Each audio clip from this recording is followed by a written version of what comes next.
Narcissists. Oh, they have a way about them. They have this superficial charm and diabolical mind speak that seems to know your move before you even do.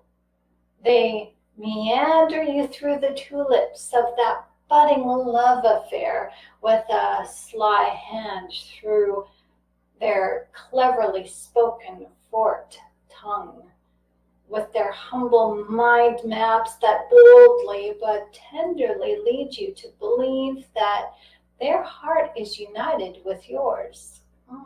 Not so true.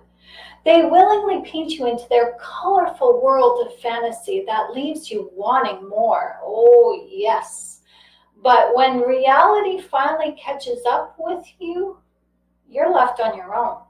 You're left to emotionally beat yourself up asking, how did I miss those red flags? And when you come to the realization that reality is not their reality, your heart's already torn in two and your mind is stuck on this loop feed that disengages your own needs to have you focus on what is best for the narcissist. As this is what happens because cognitive dissonance pits your heart and mind against one another. So what the hell happened? Your love was seemingly painted by Monet, and now everything is abstract and seemingly without meaning, and the color of love is gone. Life is nothing more than a bleak, dark, drab, useless monotone. And now where you emotionally roam, the tulips don't even exist. Loving a narcissist, befriending a narcissist, having a family member diagnosed as a narcissist, this isn't even bittersweet, my friends. Having them in our lives is a living hell. And in this video, I want to talk about the red flags that can help better protect you from becoming entangled in the web of hell that the personality of the narcissist creates. Now, wait a minute. I know you know red flags already, so please don't click the pause button and go to another video, because I'm not talking about the red flags that you probably already know about. I want to share with you the red flags of the narcissist's speech that are the red flags that cause you to overlook the red flags that you already do know. There are red flags and there are red flags. The red flags are all to be wary of. And yes, sometimes we do overlook those red flags by choice. But what about the red flags that we don't see coming? What about those red flags that are not often talked about? I mean, we can't sit there in a conversation with people and keep an eye and ear out for every single wayward word. We can't keep our attention focused on the words that people say without taking in the context. I mean, this is literally impossible to spot every single love bombing or Hoover phrase. Not every narcissist uses the same words, and so it's easy to be caught off guard. We shouldn't be hypervigilant in our conversations. That's not healthy. It's healthy for you to be healthy and treat everyone as how you want to be treated, in kindness and respect and love. However, it is healthy also to be aware of potential problems in words and phrases that other people say. Now, as you become acquainted with more than one narcissist, you kind of become educated on their speech patterns. There are common words and phrases many of them use. But, yeah, there's a but. There are common words and phrases of the hypnotic kind you probably are not aware of, that many malignant or the covert, aka the grandiose narcissists, use. Now, red flags are often missed because they are not a part of our everyday speech patterns. We, the target of narcissists, don't use our words to manipulate others. That's what narcissists do, and some have actually made a life study of it.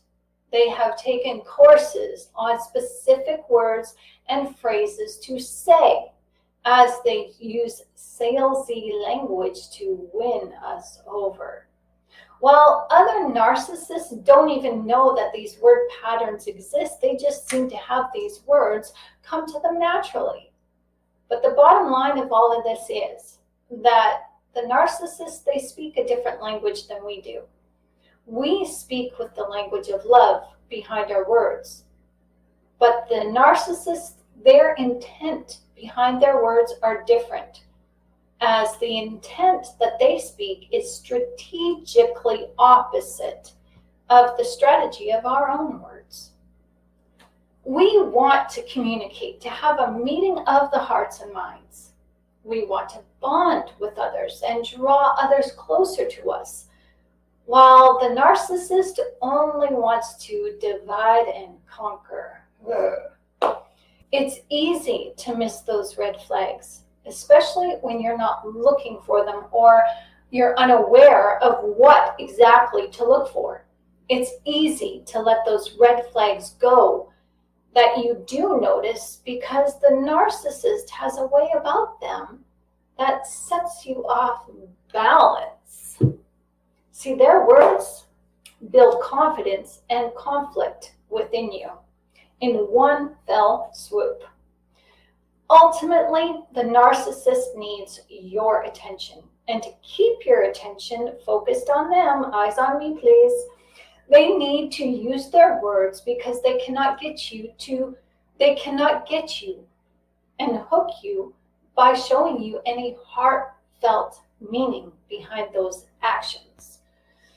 The narcissist only has words to fall back on, and so they know words quite well. Now, they're not necessarily wordsmiths. They are just naturally savvy with how they speak, because they take advantage of the power behind the words.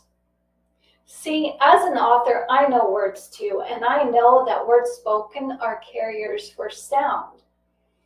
This is quantum science here. And our body takes in sound and unseen energy through our eyes and ears, and our smell and our taste.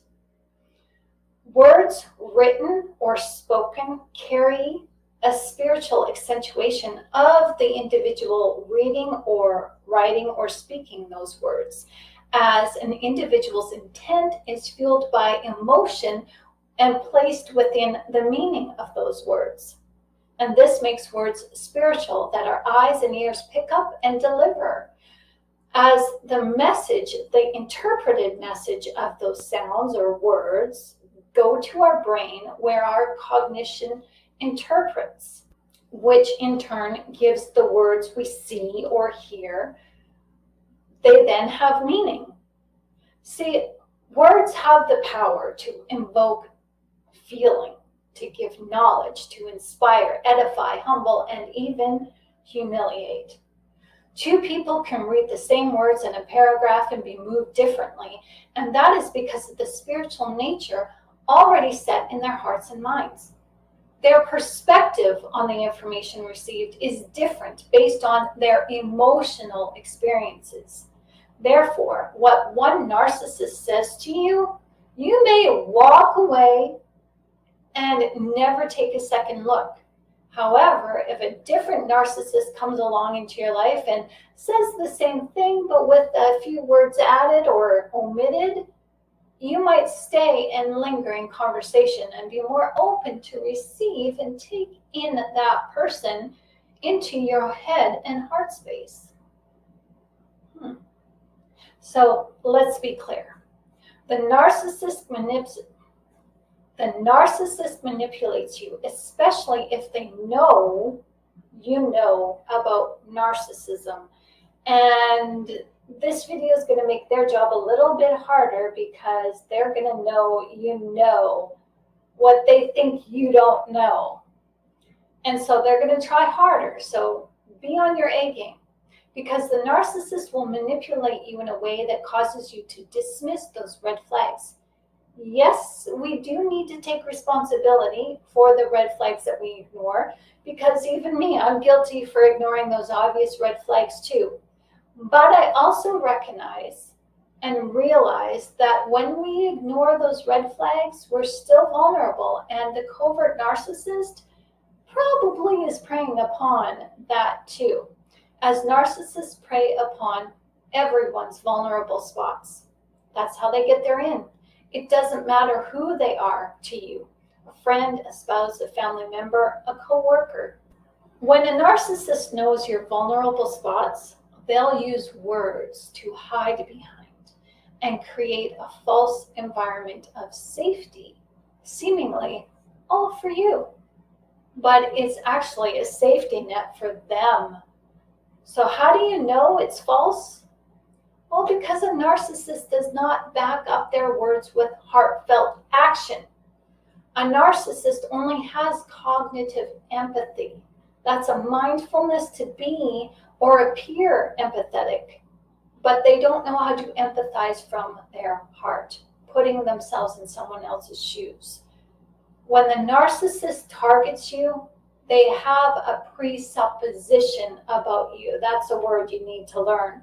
They assume that you are easily manipulated and can easily be controlled. Now, if they can't control you, they see this as the thrill of the chase, and they will cause you to eventually suffer in some way. Suffering ensures you become vulnerable, and they see that vulnerability, and then you are easily controllable. A narcissist uses words to control you. We see this through superficial charm and the humble brag. When they see that you are hooked onto their words, they move in closer to hypnotize you. They use words and a smile, well-positioned laugh, a gesture of the hand, and a calming stroke on your shoulder as their words manipulate not only your thoughts, but your feelings without you even being aware that you are hypnotized and in trance. Narcissists are neuro-linguistic programming specialists, and most do this without even trying. The narcissist programs your heart and mind and holds you hostage as your emotions linger in limbo, forming cognitive dissonance that causes you to question your morals, your values, as you disassociate your words from yourself. The narcissist has you betray yourself as you become loyal to them. And they do this all through the power of suggestion, not really telling you what to do, but leading you to make the choices that favor the narcissist, all on your own through hypnotic suggestion. Look into my eyes. But it's not that obvious. Have you ever heard of NLP? It stands for neuro-linguistic programming, and it is a thing, and it is used to help therapists, especially hypnotherapists, to help their clients alleviate suffering due to trauma. It is also used by salespeople to motivate someone to make a purchase. There is also NLP for dating and relationships, and this is used in sinister motives. So understanding the power of persuasion has its good side, but also has its bad side. And narcissists seem to come by their negative persuasive prowess honestly. They know how to automatically read people. The reason why, in my personal opinion, is because the narcissist has no emotional filters that err on the side of caution and empathy that would hold them back from achieving their goals recklessly and ruthlessly, because empathy would hold them accountable for any moral and ethical error. Now, neuro-linguistic programming doesn't necessarily use big words. You don't necessarily have to have a thesaurus and a dictionary in order to use NLP. It's just being word savvy, knowing when to interject specific words and phrases to elicit a favorable response in your target.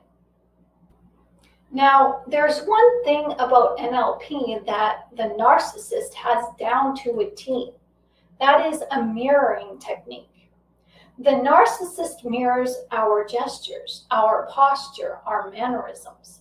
This effectively teaches us through subliminal cues that our subconscious picks up on, telling us that, okay, it's okay to let our guard down just a little. We can ease up on those healthy boundaries a little bit because this person seems trustworthy. And what do? Well, when we pick up on these subliminal cues subliminally, our body then naturally leans in closer. And then it's a whoopsie. The sweet talker talks his shtick and reels us in. So how can you protect yourself from subliminal red flags of NLP influence? I'm just going to share with you a few tips here in this video. Be mindful of your own body language. Understand the postures that subliminally keep people at a distance, such as having your feet pointing to an exit or pointing away from the person that you're talking to. Crossing your arms is another one that keeps you guarded.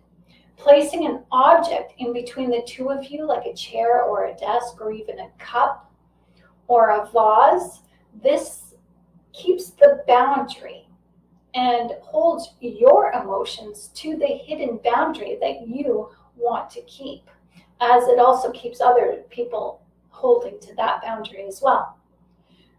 Watch to see if the other person is following your body language. See if they're following your lead. Unconsciously, when we like somebody or admire them, we do make ourselves open through body language. But at the beginning of getting to know somebody, you're naturally guarded, as staying guarded is a protecting mechanism. It's natural to stay guarded with someone until trust is established. So keep an eye on the messages your body is sending out. Are your feet pointed in their direction? Are you facing them head on? Or is your posture slightly off center? All these are subtle cues and natural cues. And someone who wants to get to know you too quickly will pick up on that and mirror your body language if it's favorable. If it's not, they will subtly coerce your body language to mirror theirs. And this is to put you at ease, to let your guard down so that they can see your vulnerable points and get an in. Now, again, it's natural for us to mirror others when we get to know them. Mirroring from someone you do not know, that's a red flag. When your gestures are mirrored by someone whom you have just met, well, you can test them to see if they are authentic or not. Make a few slight adjustments to your posture. Place your hands in a different position and see if that acquaintance copies your actions. If they do, especially when there hasn't been any authentic rapport established, you are probably dealing with someone who has intentions to manipulate you again. Again, mirroring is natural. I know I was very obvious there, but you get my point. Mirroring happens without our knowing. We don't think about it. When we like someone, we automatically mirror them, but not before some time has passed that allows us to bond and get to know that person. Another NLP red flag is this. Have you ever been talking to someone and they just squeeze into their conversation something that has nothing to do with the context of what you are talking about. They just slip something out of context, but it kind of seems plausible, so you allow it and just gloss over the mishap, thinking to yourself, oh, this person has an odd sense of humor. I don't know if I like that. Well, this kind of conversation is called a layered conversation, those hidden innuendo type things. And these conversations are subtle and dangerous because they have you agreeing to something that you're uncertain about. For example, we all have heard someone say, "Squeeze me?" This is a gesture of humor with a sexual twist to replace "excuse me." Some individuals just take this as a silly joke, but other people who have not good intentions towards you, they will want you to read between the lines, and your silence or your has you slightly agree to that hidden innuendo, and that's what they want. Another red flag is this: to be on guard for permissive language. That's kind of what we talked about already, like in the layered conversation. It's permissive language, as this leads you to assume you're still in control of your own actions, while the narcissist steers you into taking deliberate action. They may use phrases like, "Oh, feel free to help yourself to whatever you want. You are welcome to take the Maserati out for a test drive." The trick here is to never command you to do anything. By gaining your trust, by allowing you to help yourself to their things or make yourself comfortable, is a way to put you at ease and drop your guard.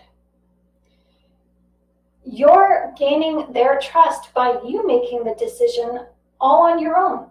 And this is how the narcissist actually gains your trust too early.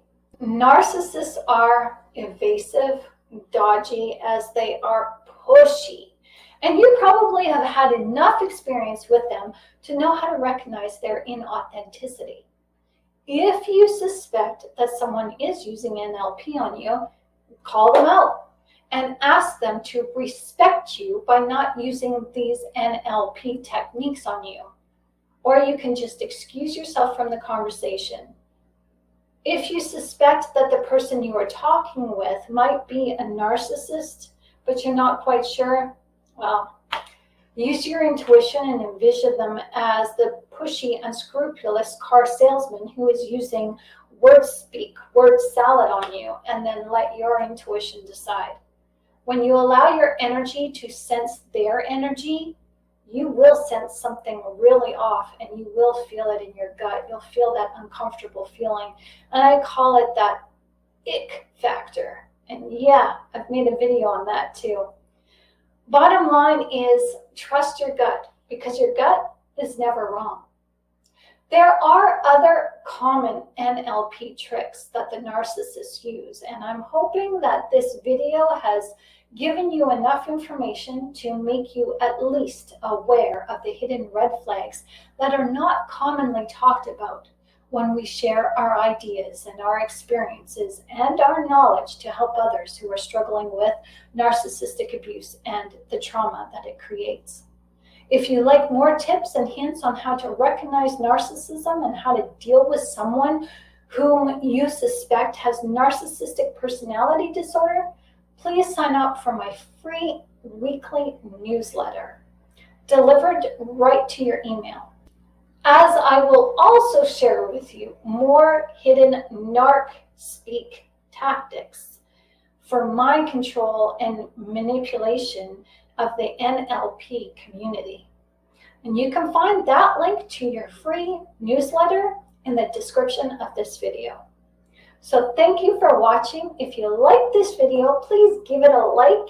If you haven't done so already, please subscribe to this channel, as there is lots of information for you to use and grow out of the trauma bond of loving or living with a narcissist. My name is Shannon Gilmore. Go make your day great.